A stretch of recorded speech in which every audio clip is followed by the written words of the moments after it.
ഈശോ മിശിഹായ്ക്ക് സ്തുതിയായിരിക്കട്ടെ. ഓഗസ്റ്റ് 29. ഇന്ന് തിരുസഭാ മാതാവ് രണ്ട് പ്രധാനപ്പെട്ട വിശുദ്ധരുടെ തിരുനാൾ ആഘോഷിക്കുന്നു. ഒന്ന് നമ്മുടെ സ്വന്തം എവുപ്രാസിയമ്മ, രണ്ട് വിശുദ്ധ സ്നാപയോഹന്നാന്റെ ശിരച്ഛേദന തിരുനാൾ.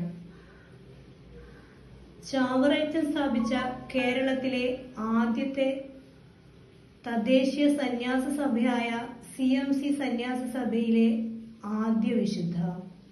ജനനം ഒക്ടോബർ 17, 1877, തൃശൂർ ജില്ലയിലെ ഇരിങ്ങാലക്കുടയിൽ.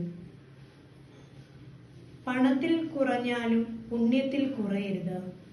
ഈശോ തമ്പുരാന്റെ കയ്യൊപ്പും മുദ്രയും ഹൃദയത്തിൽ ഏറ്റുവാങ്ങി ഭാഗ്യപ്പെട്ട ജീവിതം, അതെ, സമർപ്പിത ജീവിതം നയിച്ച് പുണ്യത്തിന്റെ പടവുകൾ കയറിയ വിശുദ്ധ എവുപ്രാസിയമ്മ. ധനാഢ്യനായ അപ്പന്റെ മൂത്ത മകൾ. മരിച്ചാലും മറക്കില്ലാട്ടോ എന്ന അമ്മയുടെ വാക്കുകൾ ലാളിത്യം കൊണ്ട് നമ്മെ ആകർഷിക്കുന്നു. മനോഹരമായ ചിന്തകൾ കോർത്തിണക്കി തന്റെ ഹൃദയത്തിൽ ക്രിസ്തുവിനായി ഇടം കൊടുത്ത് പുണ്യജീവിതം നയിച്ച് വിശുദ്ധയായി തീർന്ന എവുപ്രാസിയമ്മ ആരാലും അറിയപ്പെടാതെ മഠത്തിന്റെ 4 ചുവരുകൾക്കുള്ളിൽ ജപമാല മണികൾ ഉരുക്കൊഴിച്ച് അപരനു വേണ്ടി പ്രാർത്ഥനാ മന്ത്രങ്ങൾ ഉരുവിട്ടുകൊണ്ട് ജീവിച്ചപ്പോൾ എല്ലാവരാലും അറിയപ്പെടുന്നവളായി. എളിയ ഭാവത്തോടെ എപ്പോഴും വ്യാപരിക്കാനും കർത്താവ് നൽകിയ ആത്മീയ വരങ്ങൾ സന്തോഷപൂർവ്വം മറ്റുള്ളവരുടെ നന്മയ്ക്ക് വേണ്ടി ചിലവഴിക്കാനും എവുപ്രാസിയമ്മ സദാ ഉത്സുകയായിരുന്നു. പ്രാർത്ഥിക്കുന്ന അമ്മ എന്ന അപരനാമത്തിലാണ് നാട്ടിൽ അറിയപ്പെട്ടിരുന്നത്. സക്രാരിക്ക് മുമ്പിലിരുന്ന് ക്രിസ്തു സ്നേഹത്തിൽ ജ്വലിച്ച എണ്ണമറ്റ ജപമാലകൾ ഉരുക്കൊഴിച്ച് അവിടുന്ന് നൽകിയ സഹനത്തിന്റെ കാസ മട്ടുവരെ കുടിച്ച് എവുപ്രാസിയമ്മ ഓരോ സമർപ്പിതർക്കും കുടുംബജീവിതക്കാർക്കും ഇന്നും മാതൃകയാണ്. 1952 ഓഗസ്റ്റ് 29 എവുപ്രാസിയമ്മയുടെ മരണശേഷം ആ പുണ്യകീർത്തി നാടെങ്ങും പരന്നു.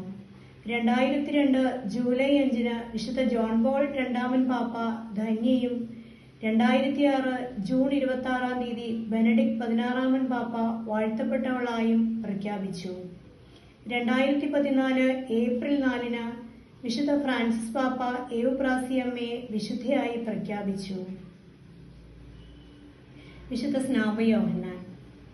ഗർഭത്തിൽ വച്ച് പരിശുദ്ധാത്മാവിനാൽ നിറഞ്ഞവൻ, പിതാവായ ദൈവത്തിന്റെ കൽപ്പനയാൽ വാർദ്ധക്യമേറിയ സാറായിൽ നിന്ന് ജനിച്ചവനും സ്ത്രീകളിൽ നിന്ന് ജനിച്ചവരിൽ മഹോന്നതനും പുത്രനായ ദൈവം വാഴ്ത്തിയ വിശുദ്ധ സ്നാപയോഹന്നാൻ ലോകത്തിന്റെ സുഖങ്ങൾ ത്യജിച്ചവൻ, പാപാന്ധകാരത്തെ മുഖം നോക്കാതെ വിമർശിച്ചവൻ, രാജകോപത്തിന് വിധേയനായി ശിരച്ഛേദനം ചെയ്യപ്പെട്ട ഈശോയുടെ സമകാലികൻ.